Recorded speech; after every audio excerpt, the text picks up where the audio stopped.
பயத்து நிமித்தமாக உங்கள் கைகள் தளர்ந்து போய் நீங்கள் செய்த வேலை நிறுத்தப்பட்டுள்ளதா என்று கர்த்தர் சொல்லுகிறார். செபனியா 3:16.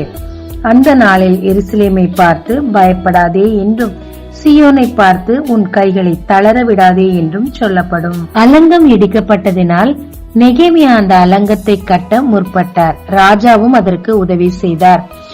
அவர் தன்னை மட்டும் உற்சாகப்படுத்திக் கொள்ளவில்லை, ஜனங்களையும் கர்த்தருக்குள் உற்சாகப்படுத்தி வேலையை ஆரம்பித்தனர். ஆனால் சன்பல்லா தொபியாக்கள் போன்ற ஆட்கள் பொறாமை நிமித்தம் அவர்கள் வேலையை தடை செய்யத்தக்கதாக சொல்லாலும் செயலாலும் அநேக விதமாய் அவர்களுக்கு பிரச்சனையை உருவாக்கினார்கள்.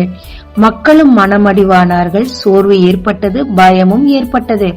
ஆனால் நெகேமியாவோ அவர்களை உற்சாகப்படுத்தி ஒரு கையில் போராயுதங்களும் மறு கையில் கட்டுமானத்திற்குரிய கருவிகளையும் வைத்து அந்த அலங்கத்தை கட்டி முடித்தார். தளர்ந்த கைகள் திடப்படுத்தியது, தேவனுடைய வேலையும் செய்து முடிக்கப்பட்டது. கர்த்தருக்காக ஏதாவது கிரியை செய்ய நாம் முற்பட்டால் சத்ருவானவன் அதை தடுக்கத்தக்கதாக பொறாமையுள்ள ஆட்களை அனுப்பி சொல்லாலும் செயலாலும் நம்மை அட்டாக் பண்ணி நமக்கு ஒரு பயத்தை உருவாக்கி நம் வேலையை தடுக்கத்தான் செய்வான்.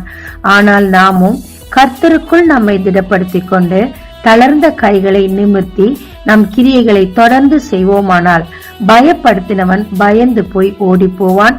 தேவனுக்காக நாம் எடுத்த காரியத்தை முற்றிலும் செய்து முடிக்க தேவன் போதிய உதவிகளையும் கிருபைகளையும் அனுப்புவார். ஆகையால தளராம தொடர்ந்து கிரியை செய்யுங்க. கர்த்தர் உங்களோடு இருக்கிறார். நீங்க எடுத்த வேலையை முடிக்க தேவையான கிருபையையும் அவரே தருவார். ஜெபிக்கலாமாங்க.